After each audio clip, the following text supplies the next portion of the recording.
کہ what is the importance of Ramzan. ٹھیک ہے, رمضان کیا ہے سمجھو. ایک رمضان زیادہ مل جائے جسے, سمجھ لو اس کے وارے نیارے بن جاتے ہیں, جبکہ وہ رمضان میں عبادت کرنے والا ہو, رمضان کو پراپرلی سمجھ کر یوز کر لے پراپر, جیسے رمضان میں عبادت کرنے کا حق ہے. یہاں ایک اور بات سیکھنے کو یہ ملی کہ لمبی زندگی بہت بڑی نعمت ہے, مگر وہ کب نعمت ہے کہ جب وہ نیکیوں والی ہو, وہ نمازوں والی ہو, وہ روزوں والی ہو, وہ عبادت والی ہو. سبحان اللہ, عمر زیادہ تو نیکیاں زیادہ نا. ہم لوگ نارملی دعا کرتے ہیں اللہ لمبی زندگی دے دے, صحت والی دے دے, ساتھ مانگا کریں یا اللہ نیکیوں والی لمبی زندگی دے. علماء لکھتے ہیں وہ بندہ بڑا بدنصیب ہے جس کی عمر لمبی اور گناہوں والی ہے. وہ تو مارا گیا نا, کہ جتنے سال جیے گا نمازیں بھی قضا کرے گا, روزے بھی قضا کر رہا ہے, جھوٹ بھی بول رہا ہے, حرام بھی کر رہا ہے, وہ تو مارا گیا. اللہ سے ہمیشہ یہ دعا کرنی ہے کہ میرے مولا ہمیں زندگی لمبی دے مگر نیکیوں والی دے, صحت والی دے, عبادت والی دے. تو اے میرے پیارے اسلامی بھائیوں, اس واقعے سے ہمیں بہت خوبصورت میسج مل رہا ہے کہ ایک رمضان ایکسٹرا مل جانا بندے کو کہاں پہنچا سکتا ہے. اگر وہ بندہ بھی یہ کرنا چاہے تو میری آپ سے بھی گزارش ہے کہ اب اگلے کچھ دنوں بعد وہ مہینہ آنے والا ہے جو مجھے اور آپ کو بخشوانے آنے والا ہے. یہ اللہ کی طرف سے تحفہ ہے, یہ ہمارے لیے ایک شاندار مہمان ہے. آج کا جو یہ سیشن رکھا گیا نا کہ ہاؤ ٹو ویلکم رمضان. دیکھیں نا, آپ کے گھر میں کوئی مہمان آ رہا ہے, بلکہ اسی پروگرام کو لے لیتے ہیں, آج یہ پروفیشنل فورم کا جو اجتماع ہے, آپ کو ویلکم کرنے کے لیے مجلس نے کچھ تو تیاریاں کی ہوں گی نا. آپ کو دعوت دی ہوگی, اس ہال کو بک کیا ہوگا, مائک لگایا, باہر لوگ کھڑے ہیں آپ کو بلا رہے ہیں, ریمائنڈر آیا ہوگا. دنیا میں کوئی بھی مہمان آتا ہے کوئی نہ کوئی پریپریشن ہوتی ہے. اچھا, پھر جتنا امپورٹنٹ گیسٹ اتنی زیادہ پریپریشن ہوتی ہے. آپ کے گھر میں مثال کے طور پہ آپ کے گھر میں کوئی بچہ ہو آپ کا, یا والد صاحب ہوں اور 10 سال بعد گھر آئیں, اور کوئی بہت لانگ ٹرپ کے بعد آئیں, تو کتنی ایکسائٹمنٹ ہوتی ہے. اور بھائی اس کے لیے تو کھانے بھی یہ بنانے ہیں, گھر بھی صاف کرنا ہے, بڑے دنوں بعد کوئی آ رہا ہے. جیسا اسپیشل گیسٹ آپ کے گھر پہ آپ کے پیر صاحب آنے والے ہوں, اب بتائیں کیا حال ہوگا آپ کا. ارے میرے پیر صاحب آ رہے ہیں بھائی. تو اسی طرح میں کہتا ہوں رمضان آنے والا ہے, ہم اس کے لیے کیا تیاری کر رہے ہیں. گھر کے ساتھ ساتھ کیا اپنا آپ بھی سجا رہے ہیں, کیا اپنے آپ کو پریپیئر کر رہے ہیں. آپ کو پتا ہے ہمارے اصحاب, ہمارے صحابہ, بلکہ خود نبی پاک علیہ الصلوۃ والسلام رمضان کے استقبال کی گویا تیاری فرماتے تھے. اور نبی پاک علیہ الصلوۃ والسلام کے بارے میں تو بی بی عائشہ صدیقہ رضی اللہ تعالیٰ عنہا فرماتی ہیں کہ سرکار دو عالم علیہ الصلوۃ والسلام جب رمضان آتا تو آپ کے چہرے کا رنگ بدل جاتا تھا. Why, what is the reason. فرمایا اس علماء کہتے ہیں اس لیے چہرے کا رنگ بدلتا تھا کہ خوف الہی کا غلبہ ہو جاتا تھا, اور نبی پاک کی سوچ یہ ہوتی تھی کہ کہیں حق کے بندگی ادا ہو سکے گا یا نہیں ہو سکے گا, میں اللہ کی بندگی کا حق پورا کر سکوں گا کہ نہیں. یہ سوچ کس کی ہے؟ جس کے صدقے رمضان ملا ہے. آپ سوچیں, نبی پاک کے صدقے مجھے اور آپ کو رمضان ملا, ان کے صدقے قرآن ملا. شب قدر تو نبی پاک کے دل میں خوشی داخل کرنے کے لیے دی گئی تھی. وہ ان کے چہرے کا رنگ چینج ہو جاتا, because he know the importance of Ramzan. ان کو معلوم تھا کہ رمضان کیا ہے. کیا ہم میں سے کسی کی کوئی پریپریشن ہے؟ ہمارے دل میں کوئی ایسا فیئر, کوئی ایسی بات کہ یار رمضان آ رہا ہے, میں پراپر عبادت کر سکوں گا کہ نہیں, میں اس کو پراپر طریقے سے سپینڈ کر سکوں گا کہ نہیں. کیا ہم میں سے کوئی سوچ رہا ہے؟ ہاں, پریپریشن ہو رہی ہیں, اطلاعات ہیں کہ گوڈاؤن بھرے جا رہے ہیں, بھائی فلاں سامان خرید لو ریٹ بڑھ جائے گا, سیزن آنے والا ہے. پریپریشن کیا ہو رہی ہیں؟ اب تو گھروں میں بھی پریپریشن شروع ہو گئی کہ بھائی کھانے پینے کی چیزیں خرید لو, فلاں چیزیں خرید لو. کیوں کہ رمضان آنے والا. ابھی مجھے کسی نے بتایا, ایک دوست تھے, بتا انہوں نے کئی درجن ٹماٹر خرید لیے. میں نے کہا خیریت اتنے سارے؟ کہہ رہے وہ کیچپ بنانی تھی نا. یعنی رمضان جو ہے اس کے لیے پریپریشن کیا ہے ہماری دماغ میں کہ افطاری کا سامان, سحری کا سامان, کھانے کا سامان. کمال ہے. یعنی رمضان کو فوڈ فیسٹیول بنا دیا. ایک اور تیاری چلتی ہے, افسوس ہوتا ہے یہ کہتے ہوئے, مگر چل رہا ہوگا پریپریشن, رمضان ٹورنامنٹ. رمضان میں کیا ہوگا بھائی؟ فلاں فلاں علاقے میں میچز ہوں گے، رات بھر اب جاگ کر کرکٹ کھیلی جائے گی. اللہ اکبر. کیا اس لیے رمضان آ رہا ہے؟ آؤ میں آپ کو بتاتا ہوں رمضان کیا ہے. اور میں نہیں بتاؤں گا، میں آپ کو قرآن مجید فرقان حمید کی آیت کے ذریعے سمجھاتا ہوں. What is Ramzan? What is actual introduction of Ramzan? First of all try to understand. پورے قرآن میں ایک ہی مہینے کا ذکر ہے، اور وہ مہینہ کون سا ہے؟ وہ مہینہ رمضان ہے. اور رمضان ہے کیا؟ سنو اللہ کریم قرآن مجید میں کیا ارشاد فرماتا ہے. شہر رمضان الذی انزل فیہ القرآن. What is the introduction of Ramadan? What is Ramadan? قرآن کہتا ہے رمضان کا مہینہ جس میں قرآن نازل کیا گیا. ہدی للناس وبینات من الہدی والفرقان. What is قرآن؟ اب قرآن کی ڈیفینیشن جو ہے وہ قرآن ہی بیان کر رہا ہے. قرآن نازل کیا گیا جو لوگوں کے لیے ہدایت اور رہنمائی ہے اور فیصلے کی روشن باتوں پر مشتمل ہے. دس از قرآن. رہنمائی ہے، فیصلے کی روشن باتیں ہیں. کب نازل ہوا ہے؟ رمضان میں نازل ہوا ہے. اور رمضان میں کرنا کیا ہے؟ قرآن کہتا ہے فمن شہید منکم الشہر فلیصم.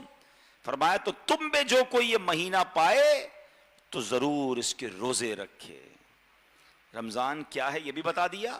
رمضان ملے تو کرنا کیا ہے؟ روزے رکھنے.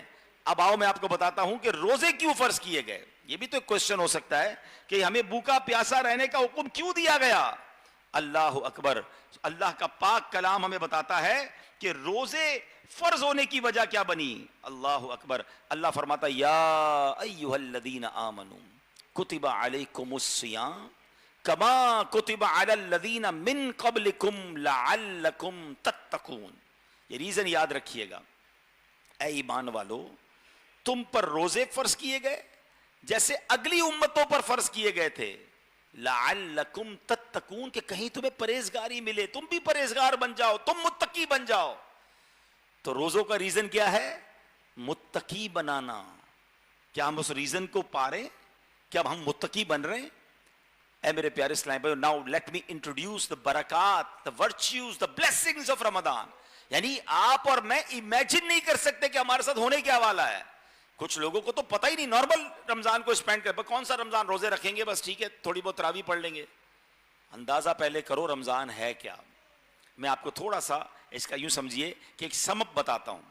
رمضان کی پہلی نائٹ ہی اسپیشل نائٹ ہے. اللہ اکبر. حدیث پاک میں آتا ہے کہ رمضان کی جب پہلی رات آتی ہے نا، اللہ اس امت پر نظر رحمت فرماتا ہے. اور رب عز و جل جس پر نظر رحمت فرمایا اسے کبھی بھی عذاب نہیں دے گا. It means I have to prepare myself for the first night. وہ رات کیسے گزارنی چاہیے.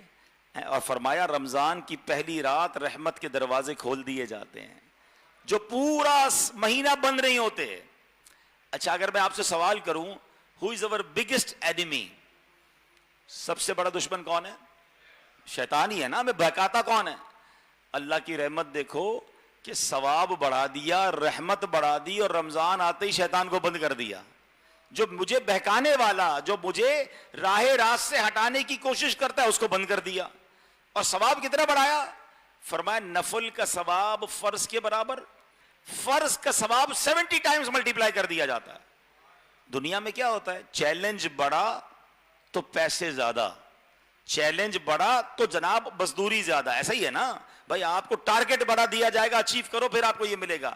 ایسا نہیں فرمایا کہ شیطان کی پاور بڑھا دی ہے اور ثواب بھی بڑھا دیا ہے. اب ثواب کرو تو زیادہ ثواب ملے گا کیونکہ مقابلہ سخت ہے. نہیں، جس نے بہکانا اس کو تو بند کر دیا.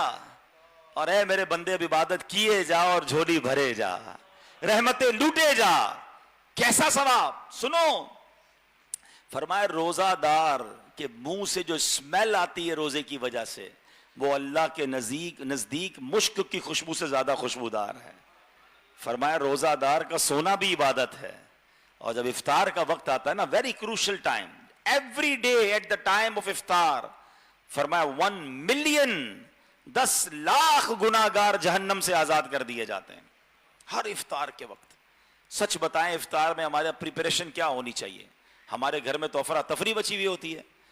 شربت آیا کہ نہیں آیا, سموسے آئے کہ نہیں آئے. ہماری گھر کی خواتین آخری منٹ تک بیچاری کچن کے اندر رہتی ہیں. ہونا کیا چاہیے تھا, سارے لوگ بیٹھ جاتے دسترخوان پر, ہاتھ اٹھتے, آنسو بہتے, اللہ آج بھی 10 لاکھ بخشے جائیں گے, میرے مولا آج بخشے جانے والوں میں میرا نام بھی لکھ دے. کیا یہ نہیں ہو سکتا تھا؟ لیکن ہم کس چکر میں پڑ گئے. اچھا پھر کراچی والے تو بڑے خوش نصیب ہیں کہ ہمارا افطار کا وقت اور مدری چینل پر ہونے والا افطار کا ٹائم ایک ہی ہے, تو ایگزیکٹلی اسی ٹائم آپ کو لگتا ہے ہم ویسی دعائیں نہیں مانگ سکتے, تو بھائی افطار سے 20-25 منٹ پہلے ٹی وی آن کریں, مدری چینل چلائیں, اللہ کے ولی بھی ساتھ ہوں گے, ان کی دعائیں, کیا منظر ہوتا ہے مدری چینل پر, سب مل کر گھر والے دعا کریں, افطار بھی ساتھ کریں, تو افطار کے وقت 10 لاکھ بخشے جاتے ہیں. اور سبحان اللہ رمضان میں جب جمعہ ہے نا, سمجھ لیں وہ تو ہماری لاٹری ہے. کیوں؟ حدیث پاک میں آتا ہے رمضان میں جب جمعے کا دن آتا ہے, یعنی جمعرات کی مغرب سے جمعے کی مغرب تک, آل ٹوگیدر آلموسٹ 24 آورز, فرمایا ہر لمحے 10 لاکھ گناہگار جہنم سے آزاد کیے جاتے ہیں, ایوری مومنٹ.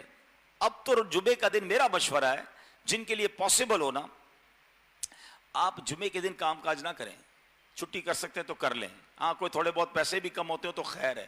یہ تو اب ہر لمحے 10 لاکھ بخشے جا رہے ہیں نا, تو جمعے کے دن روزہ تو ویسے ہی ہوگا انشاءاللہ, تو نمازیں پڑھیں, تو نوافل پڑھیں, تلاوت کریں, سورہ یاسین, سورہ کہف, درود پاک کی کثرت, کوئی صدقہ خیرات بھی کریں.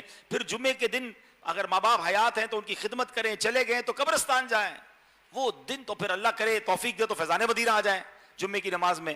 جمعہ ویسے بھی لیٹ ہوتا ہے یہاں 3:30 بجے, اور اس کے بعد مغرب تک یہیں بیٹھ جائیں. تو جمعے کی جو آخری گھڑیاں ہیں وہ خاص دعاؤں کی قبولیت کی گھڑیاں ہیں, اور بندہ اللہ کے گھر میں ہزاروں معتکفین کے ساتھ بیٹھا ہوگا, نہ جانے کس کی آمین کے صدقے کس کا بیڑا پار ہو جائے گا. تو میں کس فضیلت کی بات بتاؤں. اچھا, رمضان میں ہر سجدے پر 1500 نیکیاں ملتی ہیں, اور فرمایا ہر سجدے پر جنت میں سرخ یاقوت کا ایک گھر عطا فرمایا جاتا ہے. اب مجھے آپ بتائیے, جو لوگ تراویح نہیں پڑھتے یا تراویح میں سستی کرتے ہیں, رکعتیں چھوڑ دیتے ہیں, نوافل چھوڑ دیتے, کتنا لاس کرتے ہیں اپنا. نبی پاک نے اپنی حیات طیبہ میں 20 رکعت تراویح پڑھی ہے, تو تراویح پوری پڑھیں. اور بلکہ میں تو کہتا ہوں تراویح کے علاوہ بھی نوافل پڑھیں, تہجد پڑھیں, اشراق چاش پڑھیں, اوابین پڑھیں. یہ سوچ کر رمضان کو بتانا ہے کہ ہو سکتا ہے دس ول بی مائی لاسٹ رمضان. کیا ایسا نہیں تھا کہ پریویس رمضان میں کچھ لوگ تھے جو آج نہیں ہیں ہمارے ساتھ؟ We don't know. پہلے تو اللہ سے یہ دعا کرتے کہ اللہ خیر سے رمضان تک پہنچا دے. ہمیں تو یہ بھی نہیں پتا نا کہ رمضان ملے گا کہ نہیں, اللہ چاہے گا تو ملے گا. بڑی پیاری دعا ہے نا, مل کر کر لے, اللہم بلغنا رمضان بصحت و عافیہ. اے اللہ ہمیں رمضان سے صحت و عافیت کے ساتھ ملا دے. تو یہ دعائیں کرنی ہیں, اور جب رمضان مل جائے تو پھر مس مت کرنا, خدا کے واسطے رمضان کو ضائع مت کرنا. میں ابھی آپ کو انشاءاللہ نبی پاک رمضان کیسے بتاتے تھے, پیارے آقا کا شیڈیول کیا تھا رمضان میں. ہم کہتے ہیں نا یار ذرا کوئی بتائیں بڑے آدمی کیسے فلاں ایونٹ کو گزارتے تھے. میں نبی پاک کا انشاءاللہ آپ کو انداز بتاؤں گا کہ how he was spending Ramzan that time, وہ کیسے رمضان گزارتے تھے. اس پہ آتا ہوں میں, مگر ذرا اس بات کو کور کروں. ایک سجدے پر کتنی نیکیاں ہیں؟ 1500 نیکیاں, اور ہر سجدے پر جنت کا ایک گھر ہے. میں چوٹ کروں گا دل پر, سمجھانے کے لیے, باتیں چوٹ کرنے کے لیے ہوتی ہیں. اگر یہ اعلان ہو جائے کہ جناب اس رمضان میں جو جتنے سجدے کرے گا اس کو ہر سجدے پر 1500 روپے ملیں گے, سچ بتاؤ لوگ کتنے سجدے کریں گے؟ تراویحوں میں کیا عالم ہوگا. اور پھر یہ اعلان بھی ہو جائے کہ 20 رکعت پوری جو تراویح پڑھے گا, جماعت سے عشاء پڑھے گا, 20 رکعت تراویح پڑھے گا, ہر بندے کو مسجد کے باہر ایک فائل دی جائے گی, DHA کا پلاٹ دیا جائے گا. اوئے ہوئے ہوئے, مسجدوں میں تو جگہ نہیں ہوگی. بندہ کہے یا اللہ 29 کا چاند نہ دیکھے, 30 کا چاند دیکھے, کیونکہ 30ویں رات کو بھی پلاٹ چاہیے نا, تراویح نہیں ہوگی, چاند دکھ جائے گا. تو ابھی تو کچھ لوگ ہیں جو دعائیں کر رہے ہوتے جلدی رمضان چلا جائے, معاذ اللہ. اب سوچو, اس کا مطلب یہ ہے کہ دنیا کا مال ملے تو ہم سب کریں.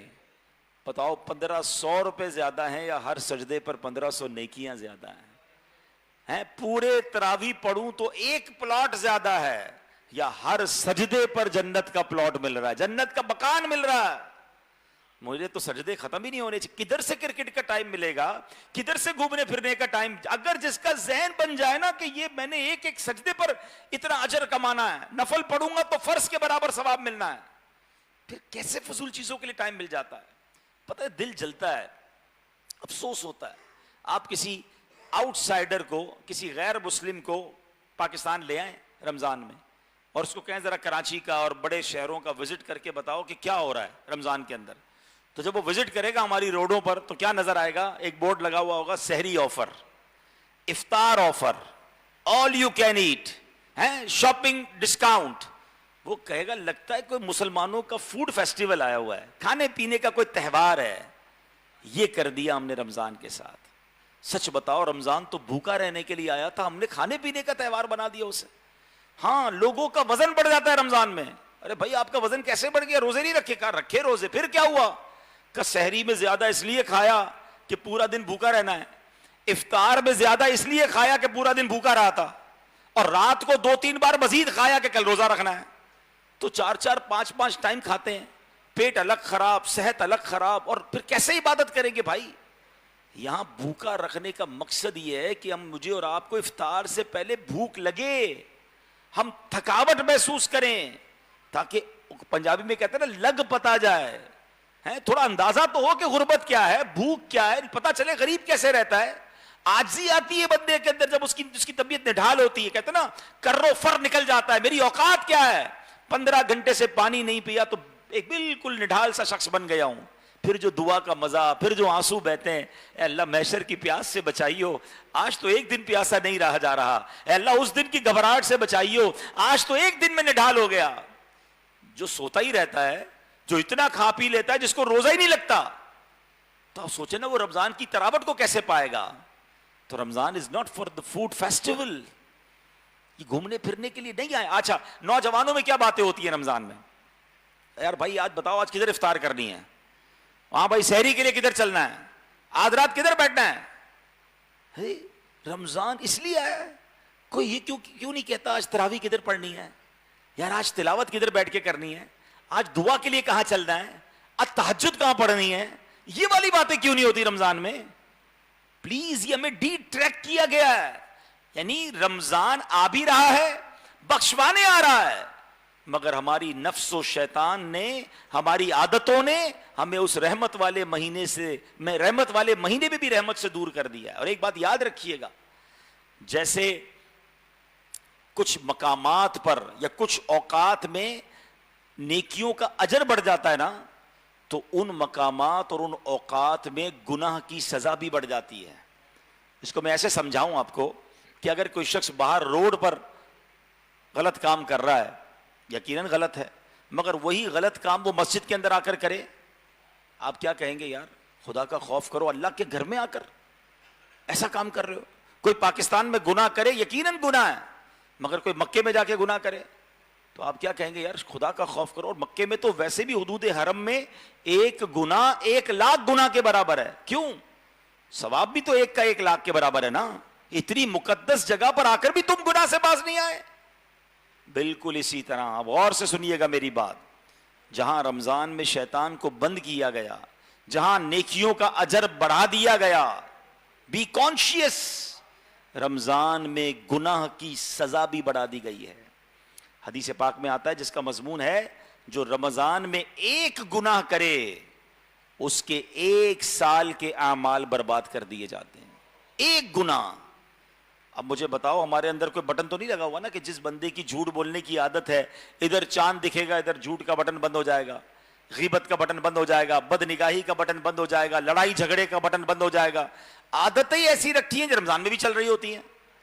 پلیز, میں کہتا ہوں نیکیاں ضرور کرنی ہیں, مگر اس سے زیادہ اس بات پر فوکس کرنا کہ رمضان میں کوئی گناہ نہ ہو, کیونکہ اس کی سزا بڑی سخت ہے. مولا علی شیر خدا کرم اللہ تعالی وجہ الکریم نے ایک بار ایک بندے کو قبر کے اندر دیکھا. اللہ نے آپ کو یہ صلاحیت دی تھی, آپ قبر کے اندر بھی دیکھ لیتے تھے کہ اس کو آگ میں جلایا جا رہا ہے. وہ چیخ رہا تھا, اے علی مجھے بچائیے. آپ نے اللہ کی بارگاہ میں دعا کی, اللہ عذاب دور کر دے. ارشاد ہوا, اے علی آپ اس کی سفارش نہ کریں. عرض کی مولا کیا وجہ ہے؟ فرمایا, اے علی یہ رمضان میں دن کو تو روزے رکھتا تھا, رات گناہوں سے باز نہیں آتا تھا. اب یہاں ایک اور خطرناک بات سوچئے, جو دن کو روزے رکھ کر رات گناہ کرے اس کو عذاب دیا جا رہا ہے جو روزہ ہی نہ رکھے. اس کا کیا بنے گا؟ پلیز رمضان میں آنکھوں کا بھی روزہ رکھنا ہے. یہ صرف بھوکا پیاسا رہنے کا نام روزہ نہیں ہے. آنکھوں کا بھی روزہ رکھنا ہے, کانوں کا بھی روزہ رکھنا ہے, زبان کا بھی روزہ, ہاتھوں کا بھی, ان سب کو گناہوں سے بچانا ہے. ہم نے ابھی قرآن میں سنا روزے کیوں فرض کیے گئے؟ لعلکم تتقون, تاکہ تم تقوی اختیار کرو. کیا شان ہے میرے مولا کی, ہائے ہائے, متقی بنانے کے سارے انتظام میرے رب نے کر دیے. آپ کو پتہ ہے میں اور آپ سب ایک پریکٹس کرتے ہیں, شاندار پریکٹس کرتے ہیں تقوی کی. Every body in the world, 1.5-2 ارب مسلمان بتائے جاتے ہیں, تقریباً سارے روزہ رکھتے ہیں, بچے بھی روزہ رکھتے ہیں, جوان بوڑھے ماشاءاللہ سب رکھتے ہیں. مگر جو روزہ رکھتا ہے نا, دیکھو کیسا تقوی کی پریکٹس, پریکٹیکل پریکٹس کیسے کرتا ہے. What is the meaning of تقوی؟ پہلے یہ سمجھ لو نا. تقوی یہ کہ اللہ کا خوف ہو دل میں, بندہ اللہ کی نافرمانی نہ کرے, اور یہ خیال دل میں رہے کہ اللہ دیکھ رہا ہے. پتہ ہے میں اور آپ کیسے پریکٹس کرتے ہیں؟ ہم سب روزہ رکھتے ہیں نا. کوئی ہے آپ میں سے ایسا جب افطار سے پہلے اسے پیاس لگتی ہے, بھوک لگتی ہے, اور کوئی دیکھنے والا نہ ہو, وہ چپکے سے پانی پی لیتا ہو, چھوٹا سا کھانا کھا لے, تھوڑا سا گھر میں جائے, عصر کے بعد کا ٹائم ہے, کوئی بھی نہیں ہے گھر میں, فریج کھولا, فروٹ بھی کٹا ہوا پڑا ہے, شربت بھی تیار ہے, افطار میں ابھی آدھا گھنٹہ ہے, پیاس بہت لگی ہے, کوئی ایک بندہ ایسا بتا دیں جو چپکے سے شربت پی لیتا ہو, کوئی دیکھنے والا نہیں ہے. کیوں نہیں پیتا؟ کوئی نہیں دیکھ رہا. کون دیکھ رہا ہے بتاؤ نا, کون دیکھ رہا ہے؟ یہی تو تقوی ہے. یعنی ہر روزہ دار یہ مان رہا ہے, جان رہا ہے. اور ایسا تقوی ہوتا ہے کہ ہم وضو کرتے ہیں نا, مغرب سے تھوڑی دیر پہلے کسی کو بہت پیاس لگی ہے, تھکا ہوا ہے بیچارہ, اور افطار میں بھی ٹائم باقی, وضو کر رہا ہے, منہ میں پانی ہے, کلی کرتے تو منہ میں پانی ہوتا ہے نا. میرے منہ اور حلق میں کتنا فاصلہ ہے؟ 1 انچ کا فاصلہ بھی نہیں ہے. چپکے سے ایک گھونٹ پی لوں تو کسی کو پتا چلے گا؟ میرے برابر میں کوئی وضو کر رہا اس کو بھی نہیں پتا چلے گا. مگر ایک قطرہ نہیں جانے دیتے آپ, ایک قطرہ, کوئی دیکھنے والا نہیں ہے. What is the reason? کون دیکھ رہا ہے؟ بتاؤ نا, کون دیکھ رہا ہے؟ یہی تو تقوی ہے. یعنی ہر مسلمان کو روزے نے تقوی کی ایک پریکٹس کرائی. اب اس بندے کا قصور ہے جو صرف یہ سمجھ رہا ہے کہ اللہ روزے میں کھاتے پیتے دیکھ رہا ہے, حرام دیکھتے ہوئے نہیں دیکھ رہا.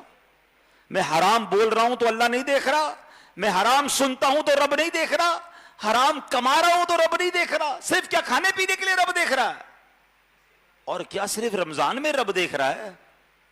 سوچو نا, یہ تو ایکچوئل پریکٹس کروائی گئی کہ میرے بندے روزہ رکھتے ہی تجھے تقوی کی ایک بات سمجھ آ گئی کہ تو کھا پی نہیں رہا کیونکہ اللہ دیکھ رہا ہے, تو میرے بندے حرام دیکھنا بھی چھوڑ دے, حرام کمانا بھی چھوڑ دے, حرام بولنا بھی چھوڑ دے, حرام کاموں کو چھوڑ دے کہ اس وقت بھی رب دیکھ رہا ہے. کاش یہ پریکٹس جو ہے نا وہ دل میں اتر جائے. اچھا, پھر رمضان کا مہینہ ہماری ایک اور پریکٹس کروائی جاتی ہے, شیطان کو بند کر کے ہم اسپرچولی اپلفٹ ہو جائیں, ہم اسپرچولی اسٹرانگ ہو جائیں, نمازیں پڑھ کے روزے رکھ کے ہم مضبوط ہو جائیں, تاکہ جب شیطان باہر آئے تو we will prepare our self for the fight with شیطان. ہے کہ اب آجا شیطان, اب ہمیں فرق نہیں پڑتا, ہماری عادت پکی ہو گئی نماز کی, روزوں کی, عبادت کی, ہم مضبوط ہو گئے, تیرے واروں میں نہیں آئیں گے. مگر سچ بتاؤ ہوتا کیا ہے؟ افسوس ہوتا ہے رمضان میں مسجد آباد فل, رمضان جاتے ہی پھر مسجد ویران. ہم زبان سے نہیں کہتے, مگر یہ انڈیلیبریٹلی کہیں میسج تو نہیں ہے کہ اے اللہ جب تک شیطان بند تھا ہم تیرے بندے ہیں, شیطان بند ہم تیری عبادت کریں گے, جب شیطان کھلے گا تو یا اللہ پھر اس کی بات مانیں گے. آپ